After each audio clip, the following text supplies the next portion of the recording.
आज का दंगल महाराष्ट्र में आए स्थानीय निकाय चुनाव के नतीजों पर है। महाराष्ट्र में कल स्थानीय निकाय चुनाव के नतीजे आए, यानी नगर परिषद नगर पंचायत के 288 सीटों में से 215 सीटों पर महायुति ने कब्जा कर लिया है। यानी महायुति के तीनों घटक दल शिवसेना, बीजेपी और एनसीपी ने कब्जा किया हुआ है, जबकि महाविकास आघाड़ी के घटक दलों का प्रदर्शन बेहद ही खराब रहा। सिर्फ 51 शीर्ष पदों पर जीत हासिल कर पाए। पूरे चुनाव में बीजेपी ही सबसे बड़ी पार्टी और कामयाब पार्टी के तौर पर उभर पड़ी है। शिवसेना और एनसीपी ने भी शानदार सफलता हासिल की है। ऐसे समझ लीजिएगा कि पूरी आघाड़ी मिलकर भी शिवसेना के नंबर्स को पार नहीं कर सकी है। अब महायुति के नेता कह रहे हैं कि यह विकास की जीत है।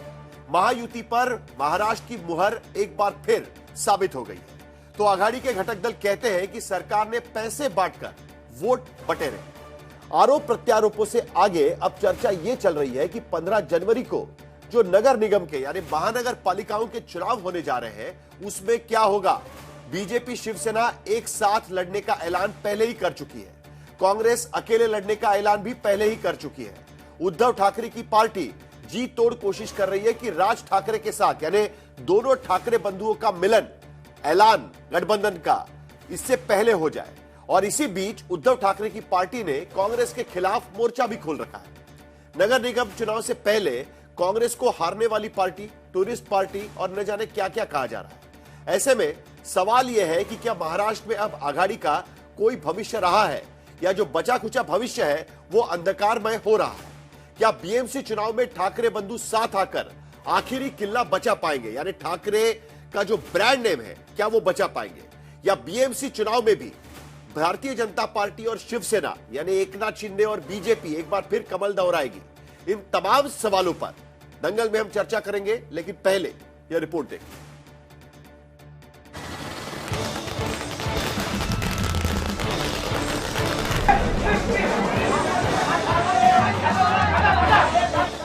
महाराष्ट्र में स्थानीय निकाय चुनाव के नतीजे क्या आए? एक नतीजे ने महायुति की मजबूती, आघाड़ी की कमजोरी और आगे आने वाले नगर निगम चुनाव के खतरे पर से एक साफ पर्दा हटा दिया। महाराष्ट्र में महायुति की बल्ले बल्ले है। नगर परिषद और नगर पंचायतों के साथ हुए चुनाव में शहरी निकायों की 288 में से 215 सीट पर महायुति ने कब्जा कर लिया। नतीजा कुछ ऐसा है कि शहरी निकाय के शीर्ष पदों पर महायुति में बीजेपी को 129, शिवसेना को 51, एनसीपी को 35 सीट मिली, तो आघाड़ी में कांग्रेस को केवल 35, उद्धव ठाकरे की पार्टी को 9 और शरद पवार की पार्टी को 7 सीट पर संतोष करना पड़ा।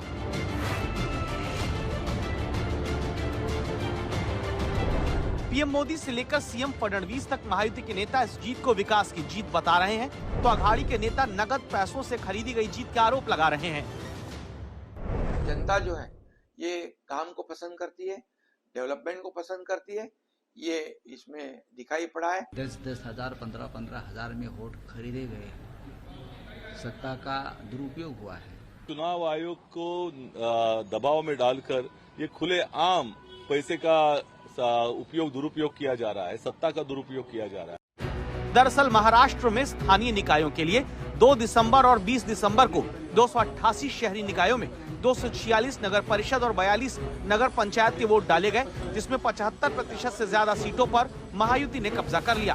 पूरे राज्य में पार्षदों की सीट पर हुए चुनाव का हिसाब लगाया जाए तो महायुति गठबंधन की ओर से बीजेपी ने 3450 सीटें लड़ी, 2180 जीत ली। इनका स्ट्राइक रेट रहा 63.1%, जो 2020-21 के मुकाबले 12% ज्यादा है। इसी तरह शिवसेना ने 1620 सीटों पर उम्मीदवार उतारे और 890 सीटें जीतकर 54.9% का स्ट्राइक रेट हासिल किया। एनसीपी ने 1150 सीटों पर लड़कर 510 सीटें जीती, स्ट्राइक रेट 44.3% रहा। लोकसभा के चुनाव में शिकस्त के बाद विधानसभा में महायुति ने जो प्रदर्शन किया वो इस बार भी जारी रहा। दूसरी तरफ आघाड़ी के कलपुर्जे एक बार फिर बिखरते दिखे, क्योंकि कांग्रेस 1980 सीट लड़कर 495 पर जीत पाई, 25% स्ट्राइक रेट रहा। पिछली बार के मुकाबले ये 5% और खराब था। दूसरी ओर उद्धव ठाकरे की पार्टी 1540 सीटों पर लड़कर 285 सीटें जीती, 18.5% का स्ट्राइक रेट रहा और शरद पवार की पार्टी का स्ट्राइक रेट 17.2% रहा, क्योंकि 1100 सीटों पर लड़कर उनकी पार्टी 190 सीट ही जीत पाई। गौर करने की बात यह है कि दोनों ही गठबंधनों ने ये चुनाव अलग अलग यानी गठबंधन में नहीं लड़ा था, लेकिन जीत और हार में बात गठबंधन की हो रही है और नतीजों से पता चलता है कि बीजेपी ने हर 3 में से 2 सीट जीती। विदर्भ और उत्तरी महाराष्ट्र में बीजेपी ने कमाल किया। शिवसेना ने ठाणे कोंकण में जबरदस्त सफलता पाई। महाविकास आघाड़ी के बीच आपसी वोट ट्रांसफर नहीं हुए। बीजेपी शिवसेना के दोस्ताना मुकाबले में 60% सीटें बीजेपी जीती। शिवसेना एनसीपी की फ्रेंडली फाइट में 55% सीट शिवसेना जीत गई। इसका एक नतीजा ये भी नजर आ रहा है कि आने वाले बीएमसी समेत 29 नगर निगम के चुनाव में बीजेपी और शिवसेना तो साथ लड़ रहे हैं, लेकिन अजीत पवार की एनसीपी युति में नहीं है।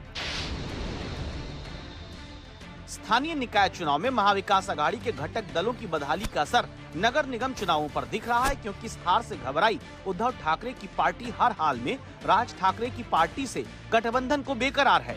दोनों के पास कार्यकर्ताओं की संख्या, तो सबको संभाल कर ये अलायंस बनेगा, क्योंकि महाराष्ट्र में ये एक ऐतिहासिक अलायंस, हिस्टोरिक अलायंस हो रहा है।